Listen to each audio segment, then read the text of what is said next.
குரலை உயர்த்தி பேசுவது தலைமைத்துவம் அல்ல.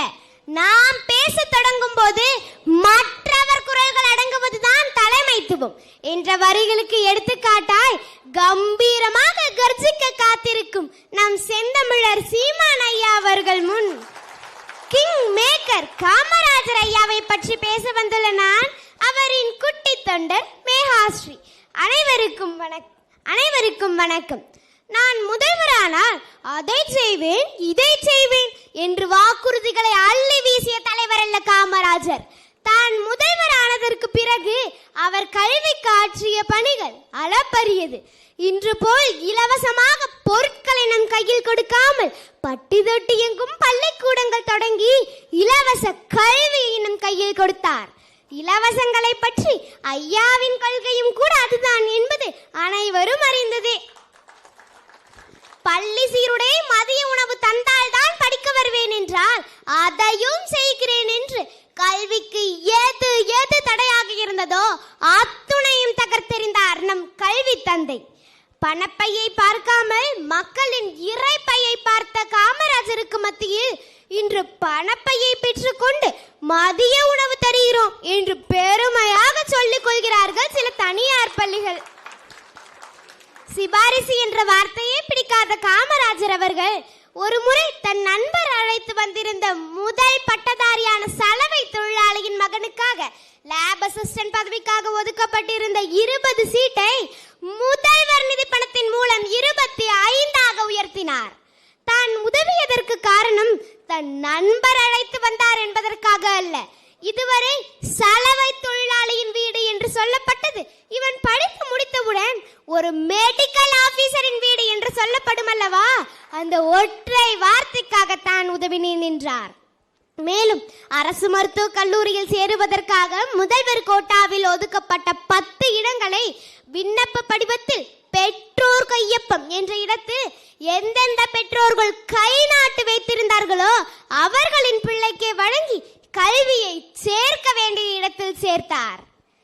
கை நாட்டுக்காக வேலை கொடுத்த காமராஜர் காலம் போய் இன்று சிபாரிசு என்ற பெயரில் கையூட்டுகள் நடந்து கொண்டிருக்கிறது என்று சொல்கிறார்கள். அதை ஒழிக்கவே ஓயாமல் போராடி கொண்டிருக்கிறார் நம் சீமான் ஐயா அவர்கள். நாட்டில் விவசாயத்தை பெருக்குவதற்காக பல நீர்த்தேக்க திட்டங்களை கொண்டு வந்து 12 முக்கிய அணைகளை கட்டி நாட்டில் நிலவளத்தையும் நீர்வளத்தையும் பெருக்கிறார் நம் காமராஜர் அவர்கள்.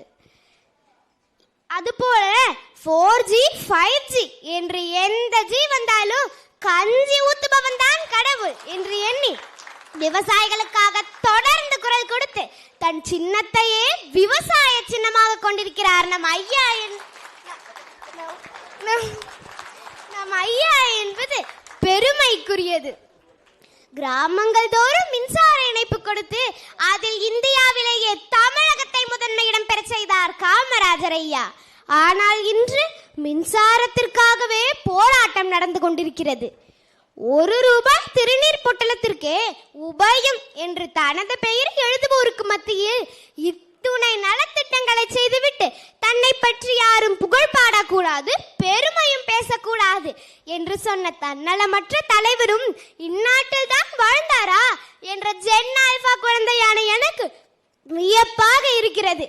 இப்பொழுது கூட நம் கல்லூரியின் நுழைவாயிலில் காமராஜர் என்னை அன்புடன் வரவேற்றார். விதைத்தவன் உறங்கலாம், ஆனால் விதைகள் உறங்குவதில்லை. காமராஜர் விதைத்த விதை இன்று விருட்சமாக வளர்ந்து நிற்கிறது நம் ஐயாவின் உருவில். இன்றைய மாணவர்கள் நாளைய தலைவர்கள். இன்றைய தலைவரான நீங்கள் பசி, பஞ்சம், லஞ்சம், ஊழல், கொலை, கொள்ளை, அடக்குமுறை, ஒடுக்குமுறை, பெண்ணடிமைத்தனம், மது, மதபோது எதுவுமே இல்லாத தூய தமிழகத்தை படைக்க விரும்பினீர்கள். நாளைய தலைவராக போகும் நாங்களும் அதைத்தான் விரும்புகிறோம். காமராஜரின் வழியில் அனைவரும் ஒன்றிணைவோம், வெற்றி நடை போடுவோம், உலகை ஆள்வோம், காமராஜர் ஆட்சியின் பொற்காலத்தை மீண்டும் உருவாக்குவோம் என்று கூறி எனக்கு வாய்ப்பளித்த கல்லூரி நிர்வாகத்திற்கு நன்றிகளை தெரிவித்துக் கொண்டு விடைபெறுகிறேன். நன்றி, வணக்கம். மிகச் சிறப்பான பேச்சு.